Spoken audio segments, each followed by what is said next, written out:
சனிக்கிழமை கடவுளுடைய உலக படைப்பினால் இயேசு கிறிஸ்து தான் இந்த உலகத்தை படைத்தார். அவர் ஒருவரே தேவன் என்பதை அடையாளப்படுத்தக்கூடிய ஒரு ஓய்வு நாள் தான் இந்த சனிக்கிழமை. இந்த சனிக்கிழமையில தான் கடவுளை நம்ம வணங்கணும். கடவுள் நம்ம இந்த நாளிலும் நம் பாவங்களை மன்னித்து ஆசீர்வதிக்கிறார். இது ஒரு ரகசியம். இதை அறியாத அநேகர் இந்த பூமியிலே கடவுளை எந்த நாளில் தேடணும், எந்த நாளில் வணங்கணும்னு தெரியாமே அவர் தேடிக்கொண்டிருக்கிறார். இந்த பரிசுத்தமான விசேஷ நாளிலும் ஆண்டவராகிய இயேசு கிறிஸ்துவினுடைய 762வது தேவ செய்தியினுடைய சத்தியம், யோவான் சுவிசேஷ புஸ்தகம் 5வது அதிகாரம் 18வது வசனம்.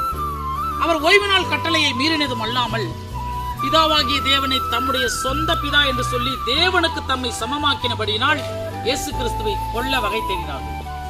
ஏன் ஓய்வு நாள் கட்டளையை மீறணும்? ஓய்வு நாள் அவர் தானே படிச்சாரு. மனுஷன் அன்றைக்கு தானே தொழுது கொள்ளணும்னு சொன்னாரு. எதனாலனா ஓய்வு நாள் கட்டளை மீறினார்னா, ஓய்வு நாள் கட்டளை என்பது ரொம்ப கடினமானது. இன்றைக்கு நம்ம இருக்கிறபடி எதை வேணாலும் நம்மளுடைய வேலைகளை செய்து கொண்டு கடவுளுடைய சபைக்கு போயிட்டு மீதி நேரத்தில் எதை ஒன்றா பார்க்குறோம், அப்படிலாம் கிடையாது. அந்த ஒரு காலகட்டத்தில் முழுவதுமா பக்தியில் இருக்கணும், முழுவதுமா பைபிளை படிக்கணும், முழுவதுமா எந்த ஒரு வீட்டில் அடுப்பு கூட மூட்ட மாட்டாங்க, கொஞ்சம் தூரத்துக்கு மேலே நடந்து கூட போக மாட்டாங்க.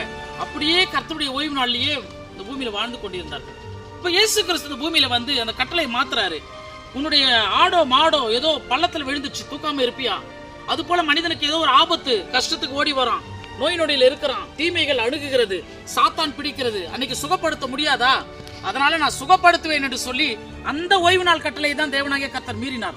அற்புதம் அதிசயம் செய்கிறதற்கு மனிதனுடைய வாழ்க்கையிலே முடங்கி போய் கிடக்கிறவனையும், நோயில் அவதிப்படுகிறவனையும், கட்டுண்டு கிடக்கிறவனையும் விடுதலை செய்கிறதற்காக இயேசு கிறிஸ்து சுகம் என்ற அற்புதத்தை கொடுத்து அந்த கட்டளை தான் மீறினார்.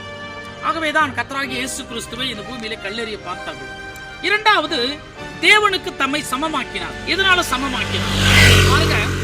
ஒரு மனிதனுடைய பாவங்களை மன்னிக்கிறதுக்கு கடவுளுக்கு மட்டும்தான் அதிகாரம் உண்டு. இயேசு கிறிஸ்து இந்த பூமியில வந்த பொழுது ஒரு திமிர்வாதக்காரனை கூட்டின்னு வராங்க.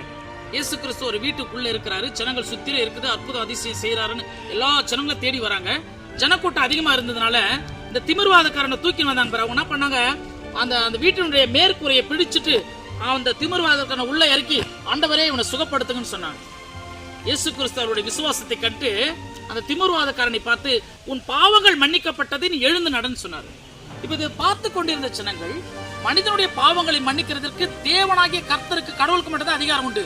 இயேசு கிறிஸ்து பூமியில மனிதனாய் வந்துட்டாரு, அவர் கடவுளா யாருமே பார்க்கல. அதனால இவர் எப்படி மன்னிக்க முடியும் என்று சொல்லி தேவதூஷணம் சொல்லுகிறார் என்று சொல்லி அவர் இந்த பூமியில கொலை செய்யப்பட்டார். இயேசு கிறிஸ்து பண்ண என்ன தெரியுமா சொன்னாரு? சரி, வாயால சொல்றது பெருசா, செயலால அந்த மனுஷனை நடக்க முடியாதவன், முடவன், அவனை நடந்து ஓட செய்வது பெரிதா என்று சொல்லி திமிர்வாதக்காரனே உன் பாவங்கள் மன்னிக்கப்பட்டது, நீ எழுந்து நடன்னு சொன்னாரு. அவன் துள்ளி குதித்து ஓடினான். இந்த அற்புதத்தை பார்த்த ஜனங்கள் இந்த பூமியிலே கர்த்தராகிய இயேசு கிறிஸ்துவை எப்பொழுதுமே விசுவாசம் வைத்தார்கள், தேவனிடத்தில் பிரியம் வைத்தார்கள். விசுவாசம் அதிகரித்தது.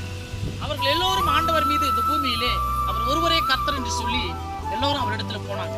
இன்றைக்கும் பார்க்கிறோம், இன்றைக்கும் அதே ஓய்வு நாள் தான். அதே அற்புதங்களை செய்கிற ஆண்டவராகிய இயேசு கிறிஸ்து நம்மோடு கூட இருக்கிறார். அவர் அற்புதங்களை செய்கிறதற்கு இந்த பூமியில இருக்கிறார். நாம் அவரை தேடி செல்கிறதற்கு நாம் தயாரா இருக்கிறோமா? இயேசு கிறிஸ்து உங்களை நேசிக்கிறார், அழைக்கிறார்.